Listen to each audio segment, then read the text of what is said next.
좋아요, 구독! 그러면 저희는 첫 종목부터 구조를 해보도록 하겠습니다. 테라사이언스를 구조해 보겠습니다. 반기 감사 의견 한정 소식에 약세를 보이고 있습니다. 그래도 기업 측에서는 소명을 계속 하려고 하고 있는데 이 종목 어떻게 보시나요? 네, 오늘 이 감사 의견이 사실 14일까지 코스닥 종목들 나와야 되는 마감 시한이었고요. 그러면서 감사 의견이 한정이 나온 종목들이 좀 있었죠. 그 종목들이 환기 종목이 지정이 됐고요. 그 하나가 이 테라사이언스입니다. 테라사이언스 같은 경우는 오늘 하한가까지 좀 직행을 하면서 이 하락이 상당히 좀 거센 그런 모습들 보여주고 있고, 감사 의견이 부정 한정이 결국은 감사 범위 제한으로 인해서 감사 의견이 제대로 나오지 않았다라는 게 오늘 하락에는 직접적으로는 가장 큰 이유로 작용을 했고요. 사실 테라사이언스 같은 경우는 본업은 이 유압 밸브 만드는 제조업체입니다. 그런데 이 제조업보다는 최근에 상승을 했던 이유를 살펴보면은 이 2차 전지 관련된 이 소재 관련된 리튬 사업을 한다 이런 뉴스들로 인해서 사실은 6월, 7월 달에 주가 상승이 상당히 좀 거세게 올라오는 모습들이 있었고, 그 이후에 최근에는 주가가 좀 하락이 많이 나오고 있죠. 이 하락에 대한 부분들을 또 원인을 살펴본다라면은 좀 넓게 보면은 2차 전지 소재 관련된 종목들이 최근에 분위기가 좋지 않다라는 점. 오늘도 제가 말씀드렸는데 이 포스코 그룹주라든지 에코프로 그룹주 2차 전지 소재 관련된 종목들이 오늘 하락이 좀 거세다라는 말씀을 드렸죠. 최근 들어서 2차 전지 소재 사실은 한 달 전만 하더라도 가장 수익률이 좋은 이 종목들이었는데 최근 들어서는 조정이 좀 강하게 나오고 있다는 점, 이런 부분들이 좋지 않게 수급적으로는 작용을 하고 있는 첫 번째 이유고요. 두 번째 이유를 좀 살펴보면 사실은 2차 전지 소재 관련된 종목들이 최근에 테라사이언스도 그렇고 이 공중파 언론에 사실은 TV에 좀 나온 적이 있었죠. 이 리튬 관련된 부정적인 내용들이 사실 반영이 됐습니다. 기업명은 가렸지만 테라사이언스다라는 부분들을 좀 알 수 있는 상황들이 있었기 때문에 이런 부분들이 시장에 우려감으로 작용을 했거든요. 이 우려감이 수급적으로도 반영이 됐습니다. 그러면서 주가가 좀 하락에 대한 압력으로 작용하는 그런 요인으로도 나왔기 때문에 전체적으로 개별 기업적으로도 그렇고요. 이 테라사이언스의 주가 상승을 받았던 2차 전지 소재라는 이 섹터로 묶어봐도 그렇고 사실 두 개 다 좀 악재를 만났기 때문에 이런 악재에 대한 하락들이, 그리고 오늘 같은 경우는 감사 의견도 좀 좋지 않게 나온 부분들, 이런 부분들이 복합적으로 작용을 하면서 오늘 하한가가 나오고 있는 상황이다라고 보시면 되겠습니다. 업종 전반에 대한 부정적인 소식도 전해졌고 개별 종목에 대한 이슈도 있습니다. 그렇다면 이 종목 어떻게 대응 전략 가져가면 좋을까요? 네, 우선은 도망가는 전략을 삼으셔야 될 것 같습니다. 이 리튬 사업에 대한 확인이 확실하게 좀 필요한 상황이고요. 작은 금액에 대한 매출이 일어났다 이 정도가 아니라 리튬 사업이 정말로 진행이 되고 있고, 그리고 숫자로도 확인을 할 수 있다. 그리고 사실 감사 의견도 또 확인을 해봐야 되겠죠.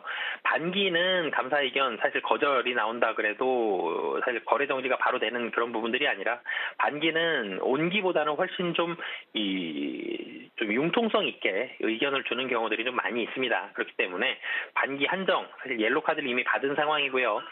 내년 온기 때 감사 의견이 사실 제대로 나와야 되는데 이때까지는 리스크가 좀 남아있다라고 보시면 되겠습니다. 그렇기 때문에 지금 리튬에 대한 확인도 필요하고요. 감사 의견에 대한 감사 의견에 대한 확인도 필요하다. 그렇기 때문에 이 테라사이언스는 이 두 가지 우려감들이 리스크가 해소가 될 때까지는 좀 도망가는 의견 말씀드리도록 하겠습니다. 네, 테라사이언스의 경우에는 두 가지 리스크 요인이 해소될 때까지는 도망가자라는 전략이 좋겠다라고 제시해 주셨습니다. 그러면 저희 다음 종목도 구조를 해보겠습니다. 서현이화를 구조를 해보겠습니다. 자동차 부품 관련된 업체인데 2분기 실적이 기대치에 미치지 못하면서 급락세를 보이고 있습니다. 그래도 주요 고객사로 현대차와 기아를 두고 있는데 어떻게 바라보면 좋을까요? 사실은 서현이화가 실적이 굉장히 좋죠. 이 2분기 매출액과 영업이익 모두 다 굉장히 좋은 실적을 기록을 했습니다. 매출액이 전년 동기 대비해서는 한 26% 정도 상승을 했고요. 영업이익은 100% 상승을 했습니다. 굉장히 기록고 실적에 대한 부분들, 이 좋은 모습들 보여줬는데 오늘 사실 서현이와 놓고 보면 하락하고 있죠. 하락폭도 굉장히 거셉니다. 27% 하락을 하고 있는데 이 하락에 대한 이유를 좀 살펴봐야 될 것 같습니다. 좀 전에도 말씀드렸지만 굉장히 이 매출액과 영업이익이 좋다라고 말씀을 드렸죠. 이 호실적이 나왔던 원인부터 좀 살펴본다라면은 현대기아차의 글로벌 공장 가동률이 상승을 했습니다. 그리고 그랜저라든지 코나, 아이오닉 6 이런 주요 신차도 호주 판매에 대한 호주세를 보여줬고요. 뭐 그 외에 기타 비용들도 모두 절감을 하면서 굉장히 좋은 모습들을 보여줬고 실적이 굉장히 좋았습니다. 그런데 그리고 이 23년도와 24년도까지는 실적이 좋을 걸로 보여지거든요. 지금 단기적으로 주가는 좀 올라갔지만 이 밸류에이션 상으로는 우려감이 매우 낮은 상황이다라는 점, 이런 부분들까지 작용을 했는데 하락이 나오는 이유를 좀 살펴본다라면은 우선 단기적으로 좀 계속해서 좀 올랐다라는 점, 금년에 사실 10,000원도 안 되는 가격에 시작을 했습니다. 장중에 지난달 같은 경우는 30,000원 가까이 이 장중 을 찍는 그런 모습들도 보여줬고 좋은 상승이 좀 거셌다라는 게 한 가지 차익 실현 매물에 대한 이유로 작용을 했고요. 또 한 가지는 이 완성차 업체들이 지금 미국 시장에서의 우려감들이 나오고 있습니다. 실적 피크아웃 논란도 있고요. 그리고 EV9 같은 경우는 판매량이 좀 부진한 모습들이 나오고 있습니다. 이런 부분들이 복합적으로 작용을 하면서 이 서현이와의 앞단에 있는 현대기아차의 이 우려감들이 좀 나오고 있다는 점, 이런 부분들이 복합적으로 작용을 해서 오늘 하락이 나오고 있는 상황이다라고 보시면 되겠습니다. 네, 서현 이화는 복합적인 요인들이 작용하고 있는 것으로 보입니다. 그렇다면 가지고 계신 분들께서는 어떤 대응 전략을 가져가면 좋을까요?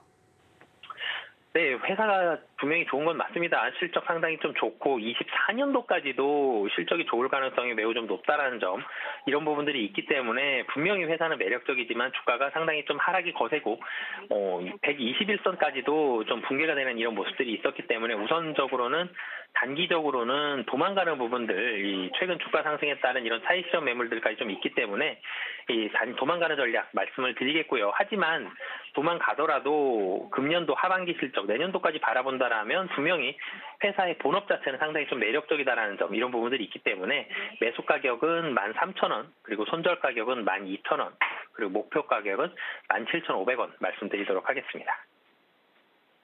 서현 이화에 대해서도 차익 실현 물량에 대해서 이런 부분들 때문에 도망가자라는 전략을 제시해 주셨고요. 가격 전략을 살펴보면요. 매수를 하신다면 13,000원에 해보시고요. 이때 손절 라인은 12,000원, 목표 주가 17,500원 잡아주셨습니다. 마지막으로 첨보도 구조를 해보도록 하겠습니다. 역시나 실적 이슈입니다. 2분기에 실망스러운 실적이 나왔죠. 매출은 컨센서스에 부합했지만 영업이익은 컨센서스 하회했습니다. 관련해서 증권가에서도 목표 주가를 하향 조정하는 추세인데 이 종목은 어떻게 봐야 할까요? 네, 사실 좀 아쉽죠. 2차전지 소재 업체들에 대한 주가가 급등할 때 첨보는 사실 급등에 대한 수혜를 좀 받지는 못했습니다. 시가총액 이 코스닥에서는 최상위 업체 중에 하나임에도 불구하고 이 좀 좋지 않은 그런 주가의 모습을 보여줬는데, 좋지 않은 주가에 대한 모습의 가장 큰 이유는 최근에 뭐 정말 중요하죠. 이 실적에 대한 이 아쉬움이 계속적으로 좀 반영이 됐습니다.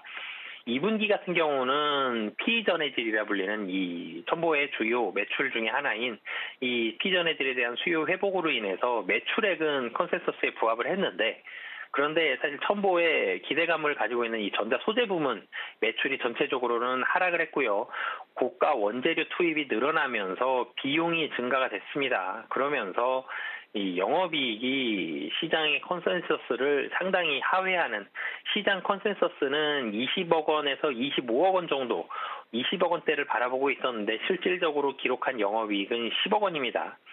굉장히 영업이익이 부진한 모습을 보여줬죠. 시장 컨센서스를 좀 큰 폭으로 하회하는 모습을 보여줬고, 그리고 2차전지 소재 부분은 1.3% 적자를 기록을 했습니다. 이런 모습들이 좀 아쉬운 부분으로 작용을 하면서 2차전지 에코프로 그룹주가 상승을 할 때 2차전지 소재에 대한 이 산업을 가지고 있는 첨보가 주가가 상승하지 못하는 그런 모습으로 작용을 하고 있습니다. 2분기 같은 경우는 매출액은 뭐 전년 동기 대비해서도 전분기 대비해서도 조금씩 올라갈 것으로 보여지는데, 영업이익이 시장 컨센서스보다는 여전히 좀 하회할 것으로 보여집니다. 2분기 영업이익은 3분기 영업이익은 2분기보다는 좀 늘어난 30억대의 영업이익을 기대하고 있지만 시장은 사실은 30억 원대가 아니라 50억 원 이상의 영업이익을 기대하고 있기 때문에 시장의 컨센서스보다도 3분기도 좀 매출액과 영업이익 조금은 부진한 그런 모습을 부진한 모습을 나타낼 것으로 보여지고요. 그렇기 때문에 실적이 좀 큰 폭으로 회복이 되는 모습이 필요할 것 같습니다. 지금 첨보 같은 경우 30만 원 정도에 이뤘던 주가가 지금 약 한 14만 원 정도까지 절반 이하로 떨어지는 모습을 보여주고 있거든요. 그럼에도 불구하고 시가총액이 1조 4천억 정도 되고 있습니다. 이 1조 4천억에 나타냈는데 분기 영업이익이 10억이다, 30억이다 너무 작죠. 이 영업이익이 회복되는 부분에 있어서의 그런 가시화되는 시점이 꼭 필요한 그런 상황이다라고 보시면 되겠습니다. 네, 그렇다면 첨보는 보유하신 분들께서 어떤 대응 전략을 가져가야 할까요? 네, 사실 첨보 같은 경우 분명히 회복은 되겠습니다. 조금씩 올라가는 모습은 보여주고 있지만 이 시장 컨센서스 대비해서는 너무나도 좀 떨어지는 그런 모습들이 있기 때문에 우선 도망가시는 전략을 말씀을 드리겠고요.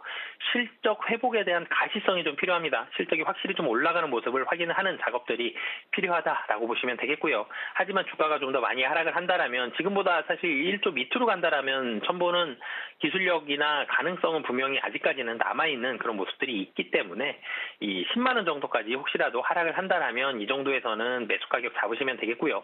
손절 가격은 8만 5천 원 그리고 다시 한번 매수 가격 잃은 뒤에 상승을 한다라면 목표 가격은 15만 원 잡고 대응하시면 좋을 것 같습니다.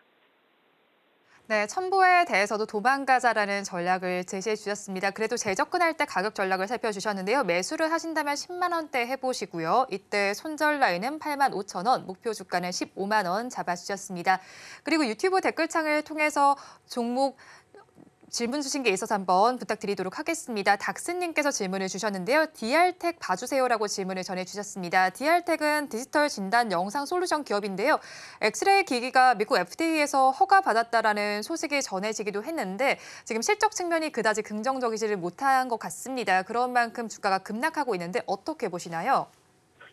네, 우선은 사실은 기술력이라든지 기대감을 가지고 있죠. 엑스레이 기기가 미 FDA에 대한 허가 소식이 좀 나오면서 주가도 좋은 모습들 보여주고 있고 이전보다도 주가가 많이 올라갔죠. 사실은 제가 최근에 말씀드리고 있는 게 좀 전에 말씀드렸던 이 서현 이화도 그렇고요. 단기적으로 좀 많이 올랐던 종목들 차익 실현 매물이 나온다라는 말씀을 드렸고 시장의 기대감보다 실적이 좀 안 좋게 나오면 주가가 좀 떨어지는 모습들이 있는데 DR텍 같은 경우는 두 가지가 모두 겹친 종목이다라고 보시면 되겠습니다. 기대감은 살아있으나 지금 좀 많이 올랐던 차익 실현 매물이 나오고 있고 실적이 조금은 시장 기대치보다는 좀 부진하다라는 모습들이 있기 때문에 이 단기적으로는 우선은 사실은 이런 종목들 같은 경우는 손절 가격은 좀 잘 지켜주셨으면 좋겠습니다. 이 짧게 보시는 분들은 3,000원 정도 그러니까 21선을 손절 가격 보시면 좋을 것 같고요. 조금 길게 보시는 분들은 2,700원, 121선 정도를 손절 가격으로 보고 접근을 하시면 좋을 것 같습니다. 지금 보유하신 분들이라면은 21선을 지지를 하게 된다라면은 들고 가시면 좋을 것 같고요. 21선 지지하지 못하고 좀 떨어진다라면 우선은 도망가신 다음에 121선을 지지하는지를 확인하신 뒤후에 다시 한번 재접근하시는 전략을 추천드리도록 하겠습니다.